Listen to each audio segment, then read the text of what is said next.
सा पा रे गा गा मा पा रे गा मा पा रे सा सा पा रे गा गा मा पा रे गा मा पा रे सा यीशु तेरे करीब आने से जिंदगी मेरी बदल गई।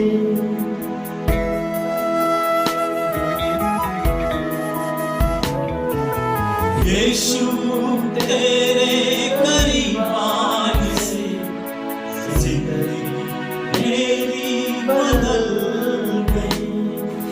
यीशु तेरे छूने से जिंदगी मेरी संवर गई।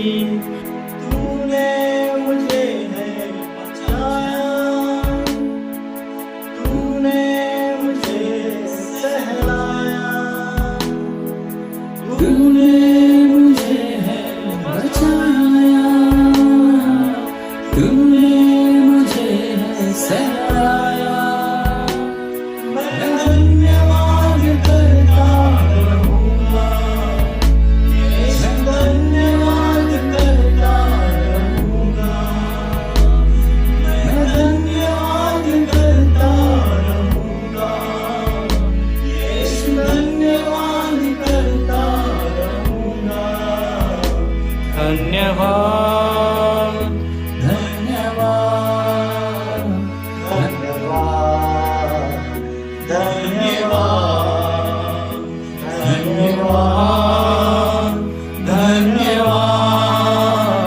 धन्यवाद धन्यवाद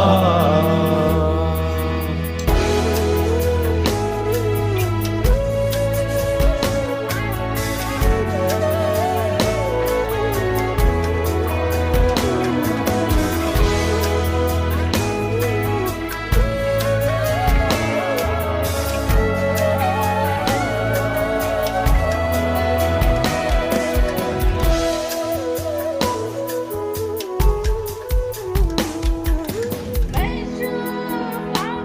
और जो तुझसे दूर हुआ था।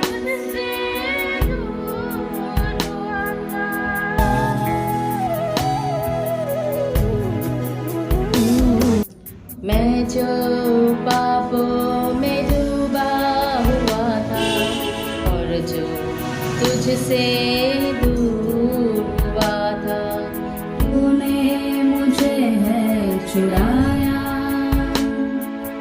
अपनी राह पर चलाया। तूने मुझे है छुड़ाया, अपनी राह पर चलाया।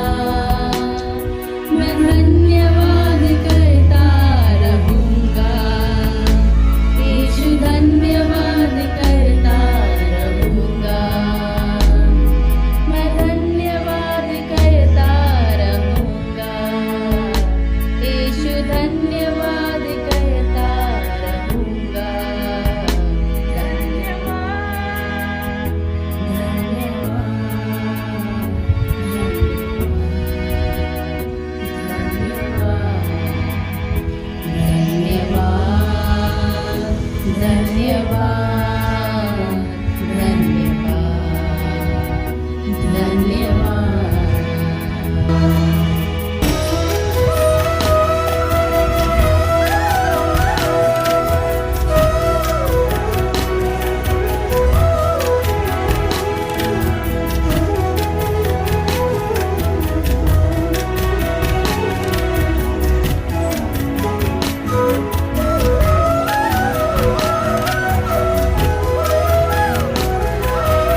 परमेश्वर की स्तुति हो। आज का इस दिन के लिए हम प्रभु को धन्यवाद देते हैं।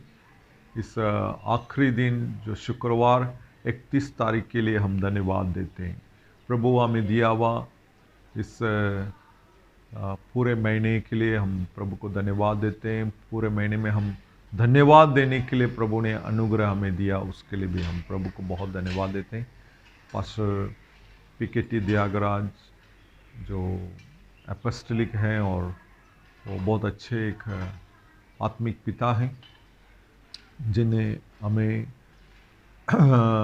हमेशा प्रार्थना में उनने संभाला। मुझे बहुत से समय में जब भी तकलीफ़ से गुजारा था, सच में उन्हें अपनी प्रार्थना, वो हमें प्रार्थना में हमें सभी कलीसियाओं के लिए, मेरे लिए प्रार्थना करते थे। उसके लिए मैं प्रभु को बहुत धन्यवाद उनके लिए देता हूँ, प्रभु को धन्यवाद देता हूँ। और आज मैं सभी कलीसिया के भाई बहनों के लिए मैं धन्यवाद देता हूँ। मैं अपनी पत्नी के लिए प्रभु को बहुत धन्यवाद देता हूँ, अपने बेटे के लिए प्रभु को धन्यवाद देता हूँ। इस लॉकडाउन के समय पर उन्हें साथ में मिलकर जो सेवकाई किया, उस सब के लिए मैं धन्यवाद देता हूँ। हमें प्रभु ने एक दिन भी, हम घर पर बहुत मुश्किल से हम घर पर बैठे होंगे ऐसा मुझे लगता है। ज़्यादा से ज़्यादा समय हम हर दिन एक फॉलोअप करने के लिए प्रभु ने हमें अनुग्रह दिया। बहुत कई लोगों का जो बीमार थे उनके घर जाकर हम प्रार्थना कर सके, ऐसे प्रभु ने हमें सहायता किया। और हर समय पर मेरी पत्नी मुझे साथ दी, मेरे साथ आई, क्योंकि बहुत से ऐसी जगह हैं जहाँ मैं जा नहीं सकता हूँ अकेला, लेकिन मेरी पत्नी ने मुझे साथ दिया। उसके लिए मैं प्रभु को बहुत धन्यवाद देता हूँ, प्रभु को धन्यवाद देता हूँ। मेरे बेटे के लिए जो हर समय उसने रिकॉर्डिंग करने के लिए मेरी बहुत मदद किया। इस पूरे लॉकडाउन में जितने भी उसने तैयारी किया है मेरे साथ मिलकर, उसके लिए मैं प्रभु को बहुत धन्यवाद देता हूँ। प्रभु ने हमें इस सारे टेक्नोलॉजी को समझकर वो करने के लिए जो उसको बुद्धि समझ दिया, उसके लिए मैं प्रभु को बहुत धन्यवाद दूँ। वो धीरज के साथ सब बातों को सुनकर वो करता है, उसके लिए हम प्रभु को धन्यवाद देते हैं। प्रभु को धन्यवाद मैं देता हूँ हमारे सारे कलीसिया के भाई बहनों के लिए, जो हमारे साथ सभी को जोड़ कर रखा। मसीह यीशु के शरीर के अंग हम बनकर, मसीह जो हमारा मस्तक बनकर, हम उसमें जुड़कर, इफिशियंस में जो लिखा हुआ 3 अध्याय, पहला अध्याय का 17वां वचन से आगे जो लिखा, उस वचन को हम उसका पालन करते हुए हम सब लोग जुड़ कर रह सके। कोरिन्थियंस, उसका पहला कोरिन्थियंस 12 अध्याय और 13 वचन से आगे जब हम पढ़ते हैं तो वहाँ पर अलग अलग अंग मिलकर हम सब जुड़कर प्रभु के शरीर के अंग बनकर, और वो हमारा मस्तक बनकर, हम उसमें जो समर्पित हुए, उस पर हम जो विश्वास कर कर हम चल रहे हैं, मैं उसके लिए प्रभु को बहुत धन्यवाद देता हूँ। सभी भाई बहनों के लिए मैं बहुत धन्यवाद देता हूँ। हमारे भाई एलन के लिए मैं धन्यवाद देता हूँ, एशली बदर के लिए धन्यवाद देता हूँ, और हमारे भाई जयंत के लिए मैं बहुत धन्यवाद देता हूँ, जो बहुत खूबसूरती से एडमिन का काम करते हैं। ये लोग मिलकर साथ में इतने साल वो हमारे मिलकर साथ में काम करते रहे, और आगे भी वो हम मिलकर और भी परमेश्वर के राज्य के लिए हम मिलकर काम करते हुए जाएंगे। मैं भाई जयंत के लिए बहुत धन्यवाद देता हूँ कि वो हर रविवार के दिन समय पर वो उठकर वो पहला वो पहुँच जाता था और सब कुछ वो सेट करता था। और सच में जब भी मैं इस बात को याद करता हूँ, मैं बहुत उस भाई के लिए धन्यवाद देता हूँ कि वो बहुत आशीषित रहे, उन्नति करे, बरकत करे, वो उसे कोई बात की कमी ना हो।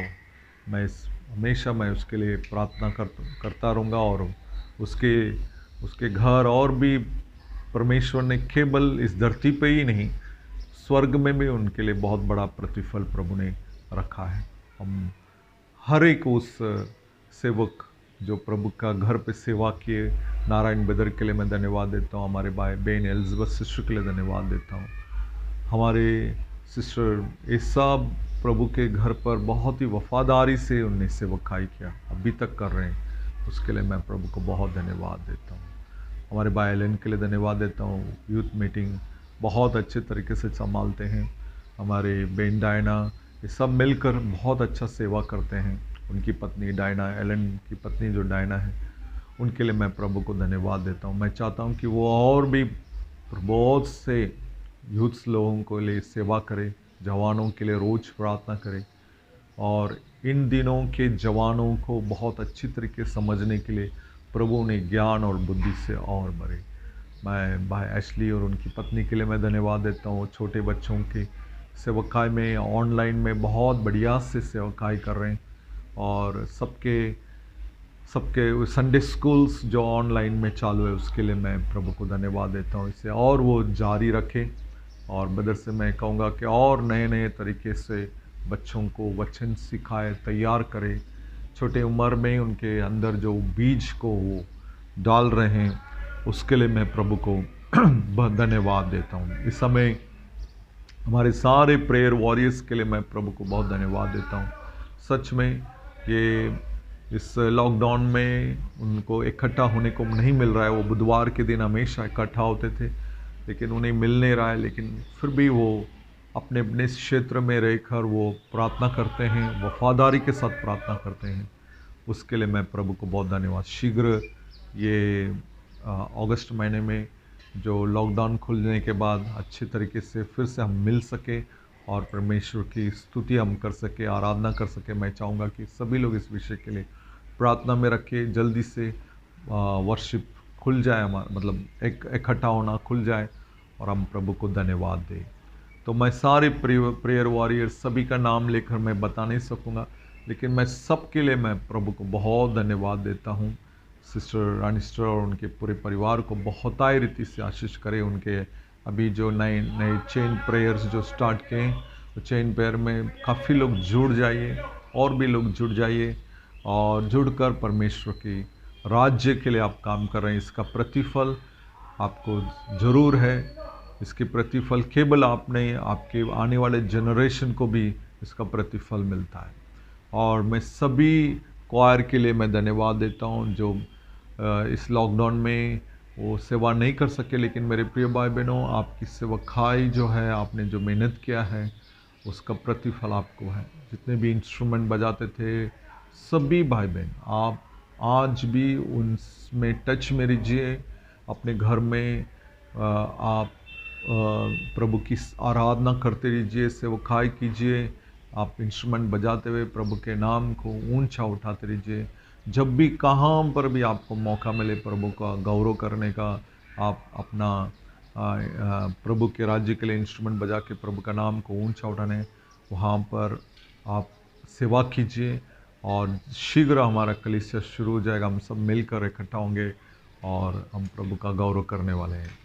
और जब तक आप घर पर हैं और परमेश्वर की आराधना करते रहिए, समय निकाल कर इंस्ट्रूमेंट बजाइए और प्रभु की स्तुति कीजिए। धन्यवाद मैं देता हूँ, परमेश्वर को मैं धन्यवाद देता हूँ। मैं सभी एल्डर्स के लिए मैं प्रभु को धन्यवाद देता हूँ। मैं चाहूँगा सभी एल्डर्स के लिए मैं कहूँगा कि सभी आप एक दूसरे को केयर कीजिए, एक दूसरे को ध्यान दीजिए। यदि कोई बीमार है तो बाइबल में लिखा है, कलीसिया के एल्डर्स को बताया जाता है, तो उनके लिए प्रार्थना कीजिए। आपका बहुत बड़ा रोल है इस कलीसिया प्रभु के घर में, प्रभु के राज्य में। तो अपनी जिम्मेदारी को विश्वास के साथ आपको निभाना है।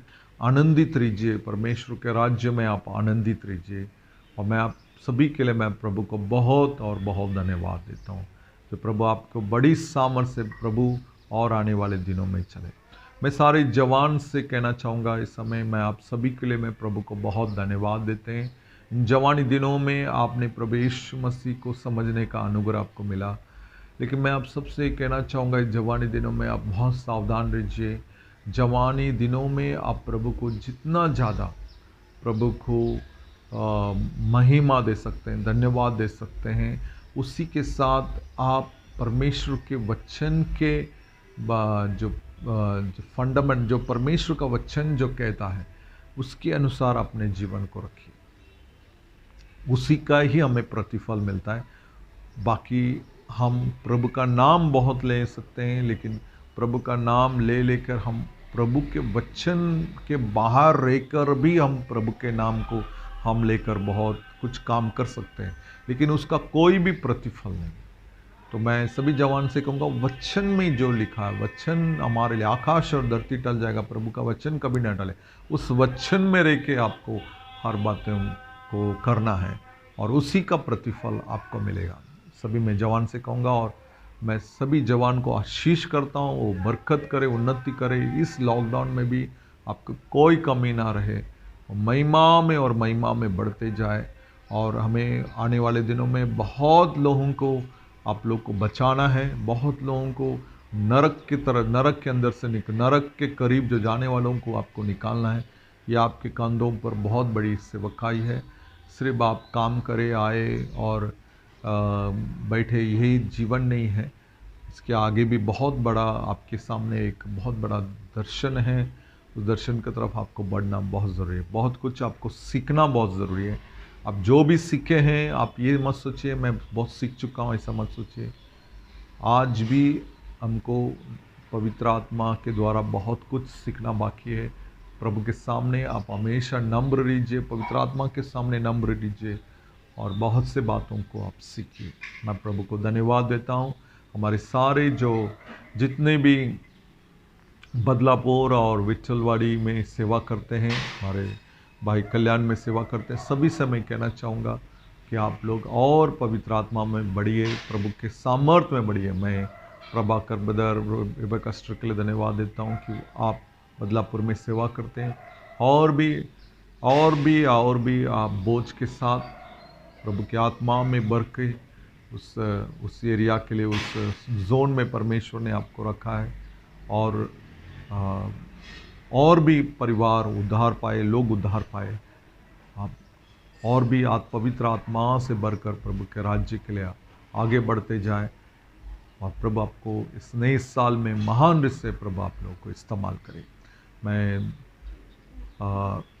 बदर से कहना चाहूँगा, विठलवाड़ी में जो सेवा करते हैं उन्हें प्रभु भाई संजय बदर, उनकी पत्नी के लिए मैं धन्यवाद देता हूँ, उनकी बेटी के लिए धन्यवाद देता हूँ कि उस परिवार को परमेश्वर महिमा में इस्तेमाल किया, अभी तक इस्तेमाल कर रहा है कि आप और भी मजबूत हो जाए, स्ट्रांग हो जाए, और भी आने वाले दिनों के लिए और भी मजबूत हो जाइए, और भी आत्मा में, पवित्र आत्मा में प्रभु आपको बढ़ते जाए। बहुत जगह भी बाकी है, खेत बहुत बड़ा है विठलवाड़ी का जो है, और कल्याण उस साइड में बहुत बड़ा खेत है मेरे भाई। तो आपका बहुत मेहनत है, आने वाले दिनों में प्रभु आपको महान रूप से इस्तेमाल कर सके। और मैं आपको आशीष करता हूँ।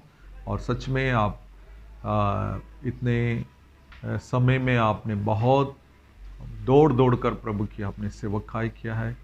प्रभु आपको उसका प्रतिफल बहुत बड़ा रखा है। परमेश्वर प्रभु को मैं धन्यवाद देता हूँ कि आने वाले दिनों में हमारे और भी जगह पर परमेश्वर का वचन और दूर दूर तक जाए, ये हमारी प्रार्थना है।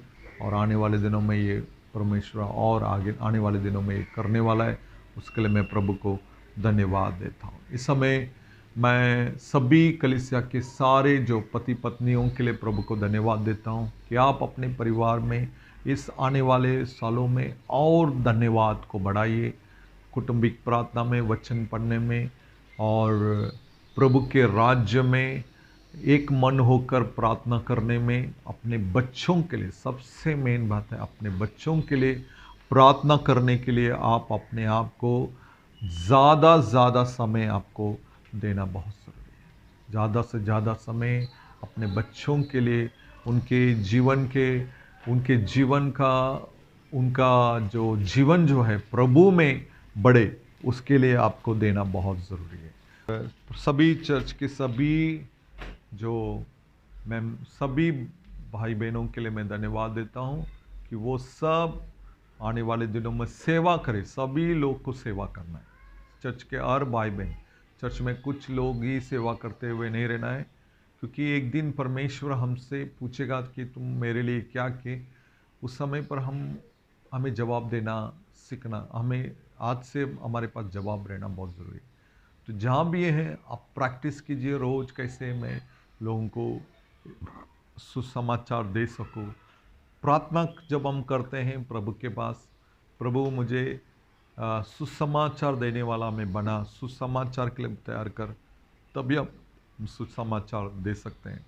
मैं आपको एक बात बताना चाहूँगा भाई बहनों, कि आने वाले दिन आप ये मत सोच के चलिए कि बहुत कुछ ऐसा स्मूथ चलने वाला है। या मैं कई बार आपको वचन में बता चुका हूँ कि हम प्रतिदिन आने एक एक दिन हम ऐसी इस संसार में बहुत कठिनाइयाँ आएगी और उससे हम जाने वाले हैं। आपके सामने कोई सा गुमराह नहीं रखा गया कोई बात को, और इस बात को बताते गए कि कई बातों को हम सामना करेंगे, लेकिन हमें परमेश्वर जो है वो उसका कोई भी हमारे जीवन में असर होने को देगा नहीं। यही सबसे बड़ा आशीष है। अगर हम प्रभु में विश्वास करते हैं कि शद्रक, मेशक और अबेदनगो के साथ प्रभु उनके साथ रहा और वो आग से गुजरे, उनका आग का जो स्मेल रहता है, जो खुशबू बोलते हैं, या आग का जो भास रहता है, खुशबू, वो भी उनमें नहीं था। इसका मतलब क्या है कि प्रभु उनके साथ रहा, यीशु मसीह उनके साथ रहा, तो संसार के ऊपर आने वाला जितने भी क्लेश है, वो कोई भी क्लेश जो है उसका जो कोई भी असर या उसका कोई भी खुशबू, खुशबू नहीं बोलना चाहिए, उसका कोई भी स्मेल, जो कोई भी ऐसा भास जो है वो हमारे पर नहीं रहेगा, उसका कोई असर नहीं रहेगा। वो आशीषों में परमेश्वर हमें लेके जा रहा है और आने वाले दिन में जाना है। उसको हमें उसमें जाने के लिए हमें क्या करना होगा? सिंपल मैं आपको बताना चाहूँ, आज्ञा पालन, और कुछ नहीं। हम परमेश्वर के आज्ञा का पालन करें। प्रकाशित वाक्य में 3 अध्याय में बराबर लिख दिया है कि जो कोई उसके आज्ञा पालन में चलता है वो व्यक्ति को परमेश्वर जो है इस पृथ्वी पे आने वाले संकट से उससे बचाएगा, ऐसा करके। तो हमें केवल परमेश्वर का वचन का आज्ञा केवल पालन नहीं करना है, उसी के साथ वो हमसे व्यक्तिगत हमारे हृदय में जो बात करने वाला जो आवाज़, उसकी आवाज़ है, उसकी जो बातचीत है, उसका भी हमको पालन करना है। प्रभु, अगर हम कोई जगह पर ज़्यादा समय तक आप बैठकर बात कर रहे हैं या फ़ोन पे ज़्यादा टाइम तक बात कर रहे हैं, तो प्रभु आपको बोलेगा, अंदर से एक आवाज़ आएगा, अभी बंद कर दे फ़ोन, अभी नहीं बात करना है, तुरंत बंद कर देना। आपको कहीं आप ज़्यादा समय बैठे हुए हैं तो प्रभु बोलेगा, अंदर से आवाज़ आएगा, अभी उठ जा, तो हम उसका पालन करें। वो आवाज़ है। आज्ञा एक परमानेंट है, आज्ञा सभी के लिए, लेकिन आवाज़ व्यक्तिगत तरीके से प्रभु उनके लिए, उनके साथ ही वो क्या जीवन जी रहा, आप कैसा जीवन जी रहे हैं, आप प्रभु के आप दैहिक तरीके से जा रहे हैं या आप थोड़े प्रभु से हट रहे हैं, तो प्रभु आपसे बात करेगा और उसका आपका पालन करना है। उसको प्रभु व्यक्तिगत तरीके से बात करने वाला आवाज़ हर एक से बात करे, तो प्रभु का आज्ञा का भी पालन करना है और प्रभु का आवाज़ का भी पालन करना। तो हम तभी जो है इस संसार में आने वाले संकट से प्रभु हमारे साथ खड़े रह के हमें बचाते हुए आप देखेंगे। ये प्रभु ने हमें दिया हुआ वायदा है। ये प्रभु हमें संभालते इस कोरोना जो इतने बड़े महामारियों में हमें प्रभु निकल कर आगे लेकर आया, लेकिन इसके आगे के लिए भी हम अपने आप को आज्ञा पालन करते हुए, उसकी आवाज़ को सुनते हुए अपने आप को हम क्या करना है? तैयार करना है। वो पवित्र आत्मा के द्वारा, उसके सामर्थ्य से हम अपने आप को तैयार करना है।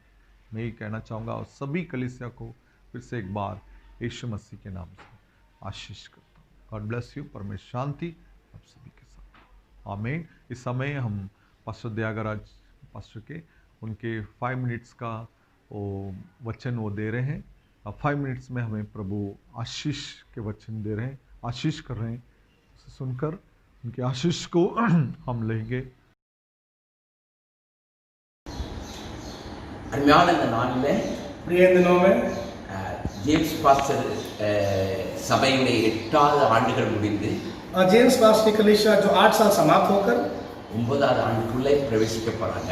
9वें साल में प्रवेश होने वाले हैं। அருமையான அந்த ஐயா சாந்த குணமுள்ளவர்கள். और प्रिय साहब जी बड़े नम्र दीन स्वभाव के हैं। சாந்தமும் ஆன தாழ்மையுள்ள இயேசு கிறிஸ்து नम्र और मन में दीन मसीह यीशु அந்த சுபாவத்தை அருமையான ஜேம்ஸ் பாஸ்டர் கொடுத்திருக்கிறார். और स्वभाव को परमेश्वर जेम्स पास्टर को दिए हैं। 8 ஆண்டுகள் அந்த சபையை கர்த்தர் நல்லபடியாக நடத்தி வந்தார். 8 सालों से परमेश्वर उस कलीसिया को अच्छे से अगुवाई करते आए हैं। இந்த 9வது ஆண்டுல इस 9वें साल में ஒரு வாக்குத்தத்த வசனத்தை நான் சொல்ல விரும்புகிறேன். एक प्रतिज्ञा से वचन को मैं कहना चाहता हूँ। இந்த 2 நாளாகமம் 7ஆம் அதிகாரம் 15-16 இருந்து ஒரு சின்ன காரியத்தை அவர்களுக்கு ஆசீர்வாதமாய் சொல்ல போகிறேன். और दूसरे इतिहास किताब 7वां अध्याय 15-16 वचन से आशीर्वाद के लिए कुछ कार्य कहने वाले இந்த हैं। ஸ்தலத்தில் செய்யப்படும் ஜெபத்திற்கு और यहाँ इस स्थान से होने वाली प्रार्थना के लिए என் கண்கள் திறந்தவைகளும் मेरी आंखें खुली हुई என் செவிகள் கவனிக்கிறதுமாய் இருக்கும். और मेरे कान लगे रहेंगे என் நாமம் இந்த ஆலயத்தில் என்றென்றைக்கு இருக்கும்படி और मेरा नाम इस भाव में हर पल रहने के लिए நான் இதை தெரிந்து கொண்டு इसे मैं चुनकर பரிசுத்தப்படுத்தினேன். पवित्र किया है। என் கண்களும் என் இருதயமும் என்னாலும் இருக்கும். मेरी आंखें और मेरा मन दोनों नित्य यहीं पर लगा रहेगा। சர்ச்சுக்கு தேவையான வாக்குத்தத்த வசனம் कलीसिया के लिए जरूरत प्रतिज्ञा से वचन है। அங்கே வருகிற ஜனங்கள் वहाँ आने वाले लोग ஆலயத்துல ஆண்டவர் ஜெபிக்கும் பொழுது और जो कलीसिया में प्रार्थना करते समय இந்த வாக்குத்தத்தம் என்ன சொல்கிறது? इस प्रतिज्ञा क्या कहती है? அந்த ஜெபத்தை ஆலயத்துல கேட்கிற उस प्रार्थना को परमेश्वर सुनते हैं। அது அது கேட்கும்போது सुनते समय அந்த சபை வளரும். उस कलीसिया बढ़ती जाएगी। பாஸ்டர் பற்றி நான் சொல்லணும்னா जेम्स पास्टर के बारे में कहना है तो ஆண்டவர் சொன்ன சில சுபாவங்கள் அந்த ஐயாடத்துல நான் காண்கிறேன். परमेश्वर बोला कुछ स्वभाव को मैं उस साहब जी के पास में देखता हूँ। ஏனென்றால் ஆண்டவர் சொன்னார், परमेश्वर ने कहा நான் சாந்தமும் மன தாழ்மையுள்ளவனாய் இருக்கிறேன். और मैं दीन और मन में नम्र स्वभाव का हूँ। என்னிடத்தில் நீங்க கற்றுக்கொள்ளுங்கள் என்று சொன்னார். अब मुझसे सीख लो करके कहा।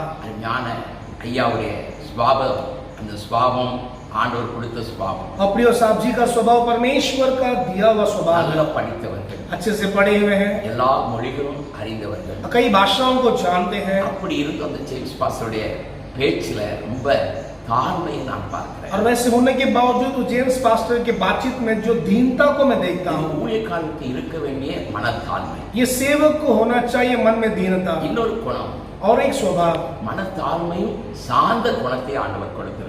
और मन में दीनता और नम्र स्वभाव को दिया है। ஆகையால் इसलिए இந்த நாளிலே அவங்க சபையை ஆசீர்வதிக்கிறேன். इन दिनों में उन कलीसिया को मैं आशीष करता हूँ। என்ன ஆசீர்வாதம்? कैसे आशीर्वाद? ஆண்டவர் இந்த சபையை இந்த 9வது வருஷத்துல परमेश्वर इस कलीसिया को 9वें साल में ஆயிரக்கணக்கான ஆத்துமாக்களை கொடுக்க வேண்டும். हजारों लोगों को देना चाहिए। அவங்க குடும்ப தலைவர் ஒரு ஜெபம் நல்ல ஜெபிக்கிற ஒரு மகன். और उनकी पत्नी जो अच्छे से प्रार्थना करने वाली बेटी है, ஆகையால் அங்கே வருகிறவர்கள் इसलिए वहां पर आने वाले ஜெபத்தை கற்றுக்கொள்வார்கள். प्रार्थना को सीख लेंगे ஐயாவுடைய மனத்தாழ்மையும் சார்ந்த குணத்தையும் மற்றவர்கள் கண்டுகொள்வார்கள். और साहब जी के दीनता और जो नम्र स्वभाव को दूसरे लोग देख लेंगे। நான் பம்பாய் பெந்தைக்கோஸ்து ஐக்கியத்தில் தலைவராக இருக்கிறபடினால் और मैं जो बॉम्बे पेंटेकोस्ट फेलोशिप का जो नेता हूँ, அருமையான இந்த சபையை வானத்தையும் பூமியும் உண்டாக்கின இயேசு கிறிஸ்துவின் நாமத்தினாலே ஆசீர்வதிக்கிறேன். और प्रिय इस कलीसिया को जो आकाश और पृथ्वी बना प्रभु यीशु के नाम से आशीषित करता இந்த हूँ। 9வது ஆண்டு इस 9वां साल நிச்சயமாய் இப்பொழுது இருக்கிற ஜனங்களை காட்டிலும் நிறைய ஜனங்களை ஆண்டவர் கொடுப்பாராக और निश्चय अब रहने वाले लोगों से बढ़कर परमेश्वर कई सारे लोगों को परमेश्वर देंगे என்று சொல்லி कहते हुए பிதா குமாரன் பரிசுத்தாவி நாமத்தினாலே ஆசீர்வதிக்கிறேன். पिता पुत्र पवित्र आत्मा के नाम से आशीष करता हूँ। அவர் சபை ஆசீர்வதிக்கப்பட்ட இருப்பதாக उनकी कलीसिया जो आशीषदायक रहे। நம்முடைய ஆண்டவராகிய இயேசு கிறிஸ்து அந்த சபையிலே உலாவுவாராக. प्रभु यीशु मसीह उस कलीसिया में मंडराएंगे। வருகிற ஜனங்களும் ஆசீர்வதிக்கப்பட்டு இருப்பார்களாக. वहाँ आने वाले लोग भी आशीषदायक रहेंगे। என்று ஆண்டவருடைய நாமத்தினாலே ஆசீர்வதிக்கிறேன். और परमेश्वर नाम से उन्हें आशीष करता हूँ। ஆமென். आमीन।